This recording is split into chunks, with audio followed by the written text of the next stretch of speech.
ગુનેગાર આપની સામે જ ઉભો છે, પરંતુ ક્ષમા સત્ય સંતાન ક્ષમા માગે નહીં.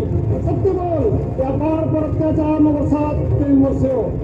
મિત્રો સાથે ખેલતા મારા ધનુષ્યમાંથી તીર છટક્યું અને આ બહેનના પુત્રના ગળામાં અજાણતા વાગી ગયું. અજાણતા તીર વાગ્યું? બસ બોલી લીધું કે અજાણતા તીર વાગ્યું. આ ભૂલથી ગરીબ બહેનનો આધાર ખોવું પડ્યું. આજે કાળો કલંકિત દાગ કચ્છી જાયજા વંશને પૂરથી લાગ્યું છે. ક્ષમા કરો નાથ, ક્ષમા કરો. મારા પુત્રની એક ભૂલની તમે ક્ષમા કરો. આટલી મારી વાત તમે કબૂલ કરો. રાણી, પિતા ધર્મ એ તો સાંસારિક ધર્મ છે. અત્યારે આપની માંગણી સ્વીકારવા રાજ્ય ધર્મ મને સાથ ના પાડે છે. છતાંય પણ માતૃત્વ હૃદયની ખાતર તમે ક્ષમા કરો. ધર્મની ન્યાયના રક્ષણ ખાતર માતા, ભગિની, ભાઈ, પુત્ર, પત્ની કે ખુદ પોતાનો પણ ભોગ આપવો પડે તો પણ જાણતા વર્ષમાં કચ્છી રાજપૂત પીછે હટતી નહીં કરે.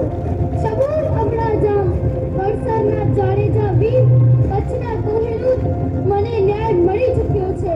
જે પુત્ર વિયોગને હું જાણું છું એ જ પુત્ર વિયોગ મહારાણીને ન થતો. બાપુ, હવે વિચાર શું કરો છો? મેં પણ ક્ષત્રિયાણીનું દૂધ પીધું છે. આપનો પુત્ર છું અને ભૂલી જાઓ. ચલાવો તલવાર. નહીં, જય મા. હે જાડેજા કુળભૂષણ અબડાજા, હું દેવી આશાપુરા તારી ન્યાય નીતિ પર પ્રસન્ન થઈ છું. ધન્ય છે રાજપૂત, તારી ન્યાય પ્રિયતા ધન્ય છે. બાળ ધીરતા, તારી અડગતાથી રૂપાળું બાળ સજીવન થશે. જામ અબડા, તારી ટેકને ખાતર માત્ર તારી તલવાર ધીરુભાની દસરી આંગળી પર મૂકી લોહીના ટીપા વડે તારી પ્રતિજ્ઞા પૂરી કર.